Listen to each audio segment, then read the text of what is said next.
This is Maria-sama Gamiteru, or in English, The Mother Mary is Watching You.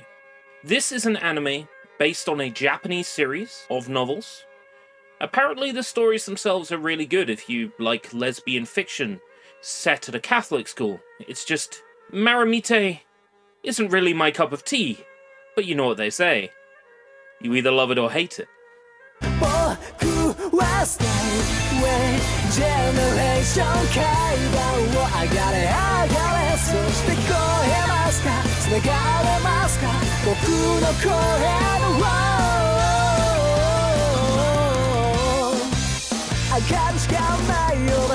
Stay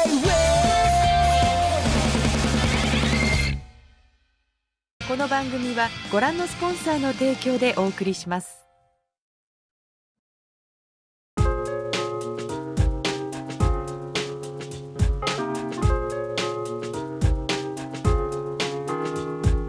Welcome to SushiBites. So, the Mother Mary is watching us scissor, or whatever it's called. Why did I bring it up? Because today we'll be looking at a little Japanese indie gem called Lilian Fourhand Nuclear Soeur Fighters, that is tangentially related, I guess. The title probably sounds confusing as hell, so I'll break it down. The Lilian refers to the source material that the game is based on, Maria-sama Gamiteru, which takes place at a Catholic school named after the Catholic saint Lilian. Fourhand presumably refers to the in-game mechanic where two characters are holding hands, thus, four hands. Nuclear, not a clue. I didn't see Godzilla here, though there is a giantess who walks like him. And Soeur literally means sister in French, typically sister as in the Catholic sense. So yeah, the game is pretty much Catholic Lesbian Hyper Turbo Championship Edition. Who made the game then? Lilian Fourhand comes from a little studio named Fransupan, or French Bread. That's the studio behind Dengeki Bunko Fighting Climax, Under Night in Birth, and Melty Blood. But they weren't always the Melty Blood folks. They got their start making unlicensed games like The Queen of Heart 98, which smooshed together the combat of Asuka 120% and the characters of Two Heart into a high-paced Dujin fighter. Those Two Heart fighters were actually pre-French Bread. The team was operating under the name Watanabe Seisakujo back in those early days. They decided they actually wanted to make money and avoid legal issues, so French Bread was born. Here, they started to make games that they could legitimately sell, either with licensed characters and properties, or their own characters. So Lilian Fourhand is officially licensed, and Fransupan could actually sell it. And I'm glad this game exists, because it's pretty neat, and it means I can talk to you about it for a few minutes or something. You get to pick from three sets of sisters, Sachiko and Yumi, Shimako and Noriko, and Rei and Hoshino. The first team, Sachiko and Yumi, are the all-rounders with decent range and damage. The second team, Shimako and Noriko, have excellent range but negatively impacted damage. And the third team, Rei and Yoshino, do excellent damage but have miserable attacking range. You have two attack buttons, the attack left button and the attack right button. Mashing either button shoots your nuclear love juice into the foreground, whereas holding it down targets enemies in the background, Star Fox style. Some enemies and boss phases can only be attacked this way, so you'll need to pick up this mechanic quickly if you want to succeed. There's a dash button for getting out of the way of enemy shots quickly, and a jump button. You can double jump, and you've got maneuverability in the air. If either of your sisters disappears, for example, if they fall down a pit, you'll need to wait for them to reappear before you can use all of your attacks again, and you won't be able to shoot into the background until you rescue your Soeur. If you run out of the shared health bar, you need to use a credit to revive immediately where you died, even near the end of the game where most arcade games would send you back, but you sacrifice your score by doing so. The gameplay consists of moving from left to right automatically, attacking enemies, collecting items, and jumping over pits. In each stage there is a mid-boss and an end-stage boss, and then, in good old-fashioned retro game style, a final stage consists of one boss rush going through every boss again in one go, culminating in 3 bosses that pool their resources to attack you in alternating groups and then together. The actual gameplay, I mean, it's decent and all.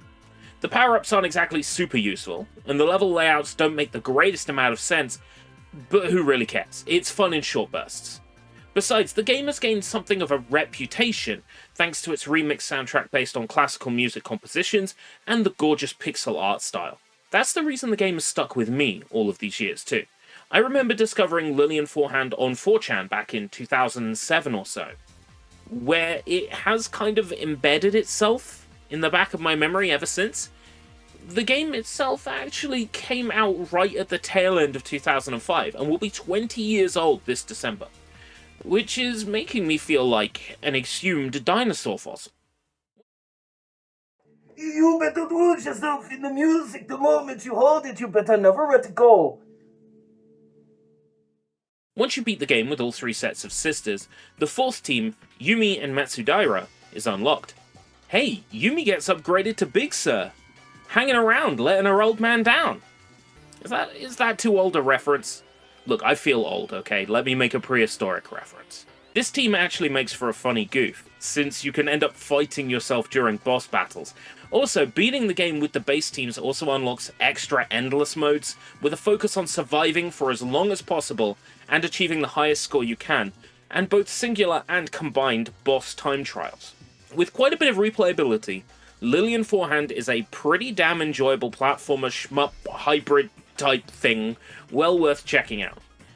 A physical copy should set you back next to nothing even now, and the game has been up on the Internet Archive for years. Here I've been playing the game on a 2014 Lenovo T430i ThinkPad running Windows XP. Overkill, and still somewhat era-appropriate somehow. Lilian Fourhand will probably run on Windows 10, but I've been on something of a retro Japanese PC kick recently. Oh god, are we really calling the mid-2000s retro now? I should just jump right into the fucking grave. Anyway, SushiBites is undergoing some changes. We're going back to the roots. You may have noticed, it's weekly. Expect to see old Japanese games predominantly going forwards, because generally nowadays, the majority of Japanese video games release worldwide. Of course, when they don't, we'll be keeping a watchful eye, but Japanese companies misguidedly modify their games now to appeal to an overseas audience who just wants what's zany and quirky. And with the wider adoption of Japanese culture within the other cultures around the world now, you don't get weird Japan-only games in our current modern era. When I started SushiBites, we were still heavily in a world of split cultures, but now everything is homogenized, and as a result, kind of boring, just a little. So SushiBites is returning to what it does best. The bite-sized platter of strange and unusual, typically Japan-only titles, though not exclusive.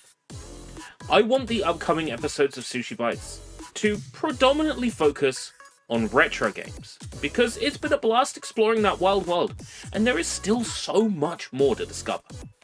We can occasionally have a more recent publisher opportunity, or a recent Japanese release of note, but I think we should be focusing on the bizarre and the indie. Works of passion, RPG Maker shitposts, やらないか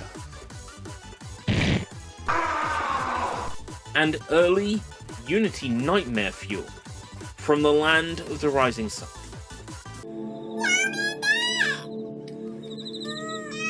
This has been SushiBites.